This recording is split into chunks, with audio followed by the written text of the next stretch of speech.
Alright, what's up guys, welcome back to my channel, welcome to my channel if you're new. My name's Oliver. So for today's video we have an episode recap of the Real Housewives of Salt Lake City season 6 episode 2. Now this episode is very interesting, especially towards the end, so let's just go ahead and get into it. So starting off, they're still on the RV trip. They survive Molly Sorensen. Heather talks about how she can't spit because of the Botox in her lips.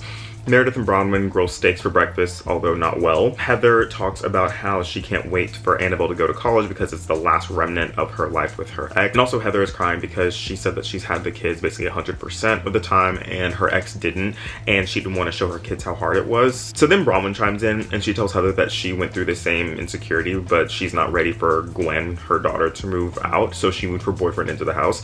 Heather then took that and twisted it and said that she feels that Bronwyn is mom shaming her because she wants her kids at her house. And I'm like,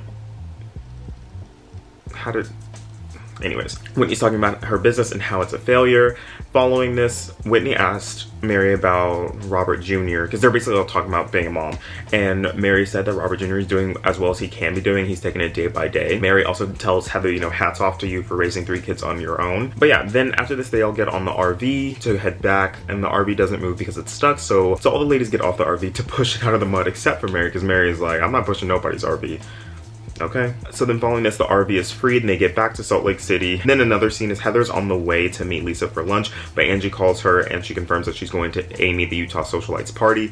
This is very interesting because I feel like Amy the Utah Socialite was supposed to be part of this cast because it seemed like an introduction to her. But I think she quit after the party because it just got really hectic. You'll see. Anyways, Heather walks in, Lisa's already sitting down, and they stand up and they hug each other. Also, the girl in the background was so funny because she was lit. She gave Heather so many looks up and down. She was like,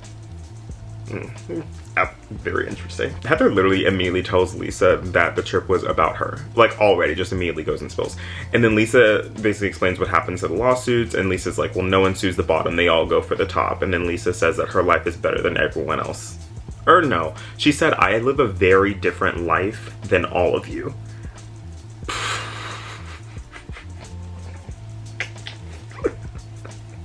That was so funny. Then after this, Heather tells Lisa that Angie basically co-signed everything that Bronwyn said as fact, and then Lisa's crying because Meredith didn't say anything to defend her on the trip. Following this, Whitney and Bronwyn go skiing. Oh, and I literally just posted a TikTok about this today, this literal scene. Basically, Bronwyn was saying how it's suspect, according to the lawsuits, that Lisa didn't want John to know about the money and that Lisa is using some other man's Amex. Interesting. Obviously, we're gonna get into this at the very end of the episode. Following this is a scene with Mary. Mary and Robert Jr. talk. Robert Jr. says that he's not in a dark place, but it still lingers, basically. Mary said that she doesn't want him to feel isolated, but it's necessary for him to isolate himself from those people who were influencing him to do drugs, Oh, he said that now that he's isolating, he's getting that stimuli from unhealthy sources, and Mary's like, what sources? And he said, food and other drugs. And then she was like, did you smoke today? And he was like, yeah. So then Mary said that she was a helicopter mom growing up, so she feels like that has had a bit of an effect on him. And then Mary ended the conversation by saying, you can't save anyone else who doesn't want to be saved. You can only save yourself. Okay, next scene. It's Heather and Bronwyn. They sit down to have lunch. Bronwyn wants to figure out if they can coexist or be friends. They both immediately are like, we need a drink.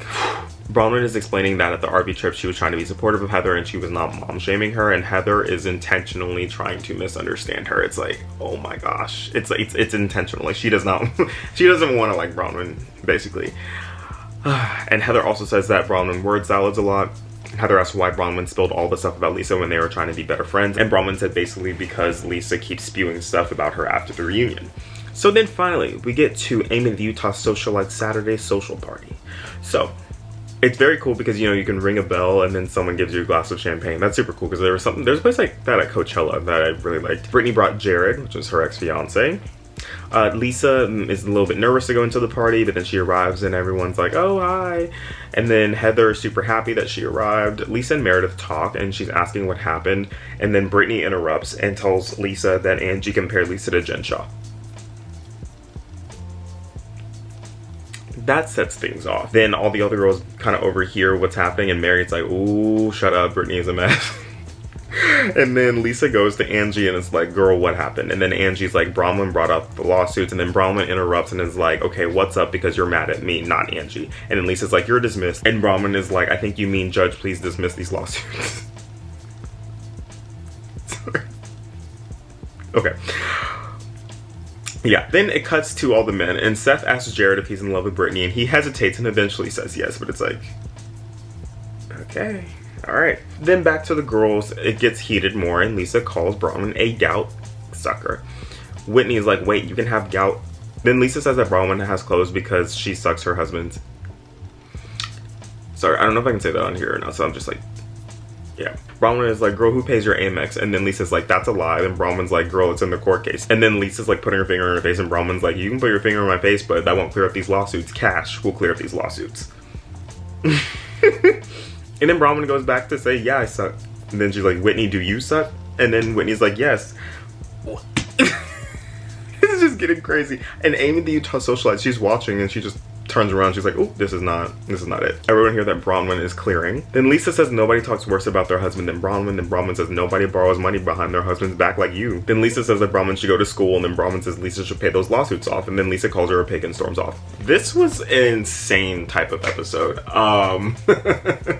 It was great. I cannot wait for next week's episode, which is coming up very soon.